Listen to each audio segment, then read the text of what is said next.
Hi, Katie. It's Catherine's mom. I'm back with chapter 22 of The Odds of Getting Even. This chapter is called More Mystery Than Clue. Unless St. Peter gives show-up credit, church was wasted on Dale and me the next day. Dale spent the hour basking in the glow of puppies he hadn't officially announced. I spent my time pondering Lavender. Tess grabbed us as we headed out the door. Dale, the things I said the other day, I was wrong. I forgive. Whoever robbed the church, I hope you'll forgive me too. Dale stuck out his hand. Thanks, Tess. I already did. I'd like to have a puppy, Tess added, trailing us into the churchyard. If Queen Elizabeth has enough, I mean. There's 6 puppies. That makes 6 first-rate puppy parents. Dale picked up his bike. I don't think so, Tess. You hurt me on purpose. I forgive you, but I take care of what's mine. I take care of what's mine? Mr. Macon's words shivered me like ghost hands. A few minutes later, we knocked on Harm's door. Before photos, I ordered, clutching my camera as we stepped inside. I scoped out the living room. The familiar bologna-colored sofa and a crippled recliner skulked beneath paint-blotched sheets. The walls wore a streaky pink going-on beige mess. Looks like Barbie threw up in here, Dale said, turning in a slow circle. Thanks, Dale. No before photos then, Harm said, grinning. His smile faded as a red sports car cruised into the yard. Here comes trouble, he muttered. Flick Crenshaw. Proof that slime can stand up and walk. What's that son of a gun want? Mr. Red asked, clomping in, wearing his splotched painting clothes. Flick swung the front door open without knocking. Afternoon, Gramps, he said, ignoring the desperados. Thought you might like to do a little rabbit hunting. Hunting? That would mean using Mr. Red's dogs to hunt Mr. Red's rabbits on Mr. Red's land. On Sunday, which is illegal. Nope, Mr. Red said. Flick tossed Harm a thick manila envelope. Brought these for you. Harm peeked inside. From Mom? He said, smiling. I thought she'd given up writing to me. There's tons here. How long have you had them? Flick shrugged. If you don't like the way I do it, find another delivery man. That's not what I meant, Harm said, placing the envelope on the sofa. Mom's in Nashville, he told us. I didn't have this address, I guess. Or didn't want to use it, afraid of someone's reaction, Flick said, glancing at Mr. Red. Thought you might want them, even if she just wants cash. Mr. Red pried open a can of paint. Speaking of cash, Gramps, I'm between jobs and... So that's it, I thought. He's broke. Get a job, Mr. Red snapped. Or sell that fancy sports car. I looked out the window, embarrassed to see Harm's family inside out. Flick's car glittered in the sunlight, tickling something in my mind. What? Flick headed for the door. Whatever it was about to drive away. I grabbed my camera. Nice car, I said. Mind if I photograph it? Lavender would like to see it, I added. Like Lavender would give a rodent's patoot. Flick smiled like an oil slick. Sure, slow-mo. Show him what a real car looks like. How's he doing anyway? I hear he's going under. Lavender? Going under? My pulse jumped. If he gets any busier, he'll have to franchise himself, I said, strolling out and lining up my shot. Click, click. Tell Lavender I'm ready to race whenever he is, Flick said, and he blasted out of the yard. It's harder to tame Pink than I thought. We passed our painting time by chatting puppies, school, the inn. Miss Lana says an inn is like a newborn. It cries for something every 3 hours or so. She needs night help, and someone of legal working age, I said, before Harm could ask for a job. Lavender came to see the puppies this morning, Dale reported. Mr. Red rolled a streak of white on the ceiling.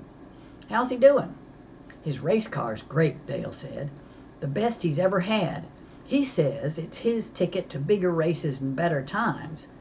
Except for that, his life's a disaster. Dale dabbed paint on a baseboard. Lavender's work always fizzles when Daddy messes up, he said. Then Daddy gets locked up in a day or two and business roars back. Mr. Red nodded. Sounds about right. So, with Mr. Macon gone, Lavender should be fine, Harm said. Dale shook his head.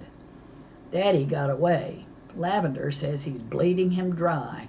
Mama had to help him with his rent this month. He's never had to ask before. So that's what I saw in the kitchen. Then that's one more reason to get this case right, I said. Dale put his brush down. I've been thinking. Now that I'm in charge, I want to cast a wide net. With a wider net, you get sticks and trash, but you also get nice fish. Very nice fish. Mr. Red froze, staring at him. Harm and me nodded. Let's brain blizzard, Dale said. Possible suspects, besides Daddy. Brain blizzard?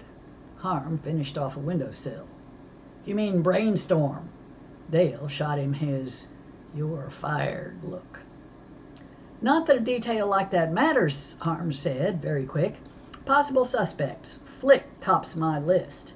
He needs cash for his race with Lavender, and he's broke. And he's not very honest.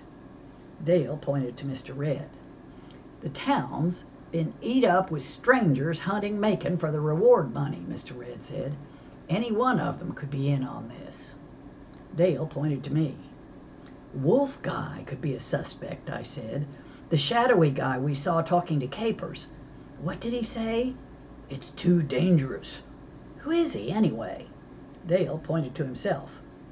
Capers Dillon, he said. She reminds me of something that used to leave a bad taste in my mouth.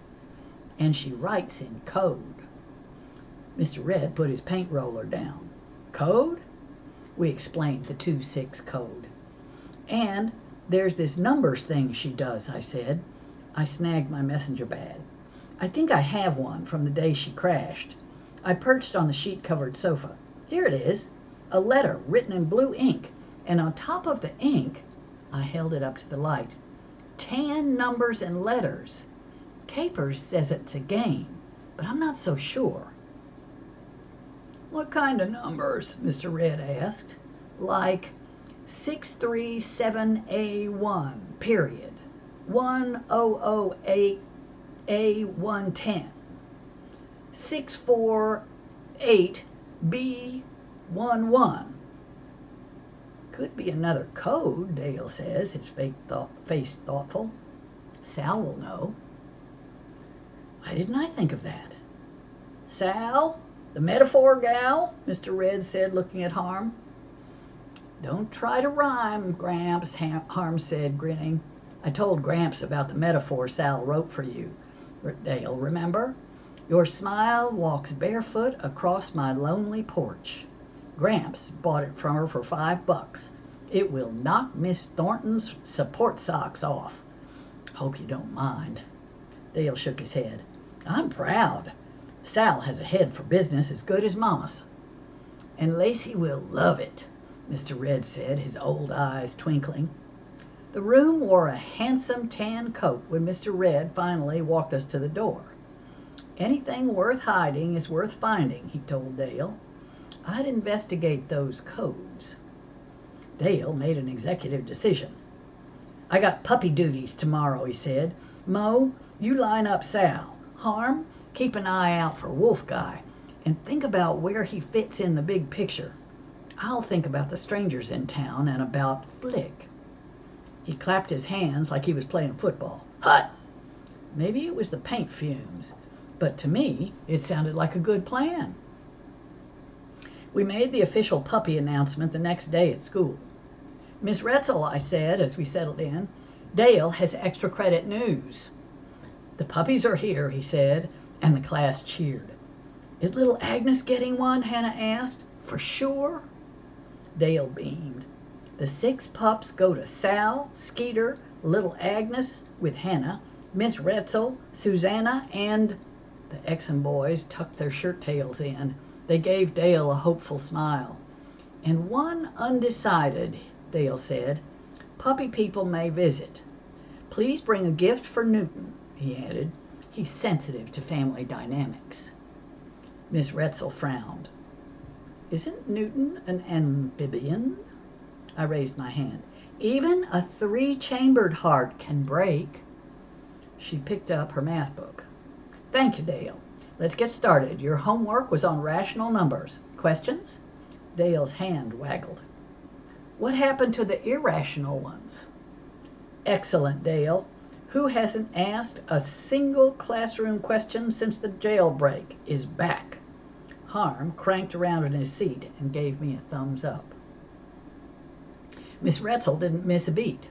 The irrational numbers are fine, Dale. Please open your books.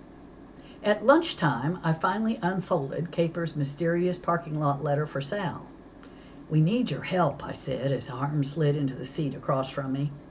Yeah, and thanks for selling Gramps that metaphor, he interrupted, smiling at Sal.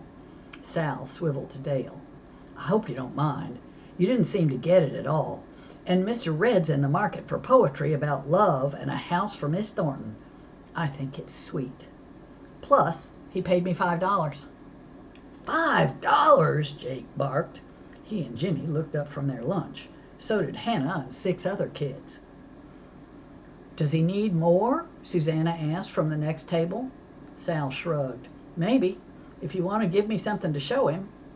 Finally, Jake said, high-fiving his brother. I know what metaphors are for.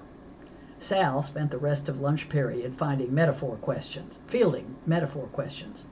Sorry, Mo, she said, sliding my paper back as the bell rang. We'll talk later. As the day crept by, kids scribbled, erased, scribbled again.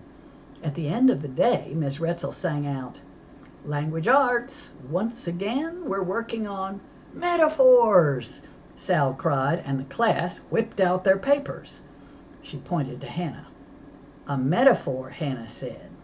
My heart sings beneath your window, a troubadour of my love. Sal gave her a quick thumbs up. Hands shot into the air. Jake, Miss Retzel said, you wrote a metaphor? Jake picked up an erased through paper. My love is a fish camp by the river for you. Jimmy nudged him. With a chain-link dog pen in the back, he added. Sal went thumbs down as Miss Retzel staggered at her podium. That is a metaphor, Miss Retzel said, staring at Jake like he'd been beamed in by aliens. The bell rang and we bustled out, placing our papers on Sal's desk. I'll wait for you outside, I told her. Moments later, she leaned against the bike rack and set her beret at exactly the right angle. Another code. I love codes. Come to the cafe, I said. We can explore it over complimentary milkshakes. She shook her head. I have metaphor business. She whipped out her day planner. Tomorrow morning's the best I can do. 8-ish? Skeeter's office? Great, I said, my heart sagging. The more samples you can show me, the merrier. She zipped her plush jacket and hurried away. What could it hurt to wait one more day? The Azalea women clacked into the cafe around 4. Salads and ice waters all round, one called. We're dieting. I sighed. Dieters tip as skinny as they eat. I'll take them, sugar, Miss Lana said. An Azalea woman smiled at the colonel. I hear Macon's robbed a convenience store in Florida. Strangers looked up from their collared enchiladas. Unfounded rumors, as usual, the colonel said, polishing the counter. The Azalea woman winked at me. And how's our race car driver, Mo? Word on the street is that the Azalea women took their cars to Jiffy Lube in Greenville for a tune-up this morning. I hate the Azalea women. Good, I said. His new race car's the best ever. He's a shoe-in at Daytona. The colonel tossed me my jacket. Ride with me, soldier, he murmured. I need to check things at the inn. The inn? Miss Lana said, loading ice waters on her tray. Colonel, she said, her voice nudging. A sigh racked his frame. And I'll pick up the trash while I'm there. I followed him out. Trash, he muttered as he settled behind the Underbird's steering wheel. This is what my life has come to. Excuse me. Sometimes I long for the days when I had total amnesia. That means he couldn't remember anything. Yes, sir, I said, fastening my seatbelt. I studied his rugged face. Colonel, is Lavender going to be okay? He cranked the Underbird. I expect so, he said, heading for the inn. But it may take time. Rose will be fine. Her farm tours begin again in the spring, and she's developing markets outside of Tupelo Landing. Business that's not so dependent on small-minded people who I think I might be small-minded too, I blurted. The whole ugly story fell out of me before I knew I wanted to tell it. Now Dale's in charge of the case and Harm and me are lieutenants, which I'm not cut out for our reduced rank. I dropped my bombshell. And Dale's doing a good job. He parked at the inn door and gave me a smile. I'm not surprised. Dale's a good leader, and I applaud your strategy. A smart leader knows when to step aside and let others lead. I love the Colonel. Step aside sounds so much better than get fired. You'll make a splendid lieutenant. Temporarily, at least, he said. A general's only as strong as his or her soldiers. Make Dale stronger, my dear. He deserves it. And I share your concern for Lavender, he added. He's finishing a room for us here at the inn, but just so you know, it's the last work we'll have for a while. Sometimes you do what you can to help, and then what you can do is done. Minutes later, I tapped at the door of guest room number 5. Hey, I said, looks good in here. Thanks, Lavender said, smoothing putty in a joint at the new windowsill.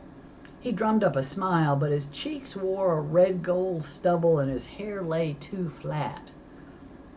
He looked like a penny that had lost its shine. The Colonel sat on a sawhorse. Soldier, could you collect the trash for me, he said, tossing me a skeleton key. That's a key that opens everything in a particular building.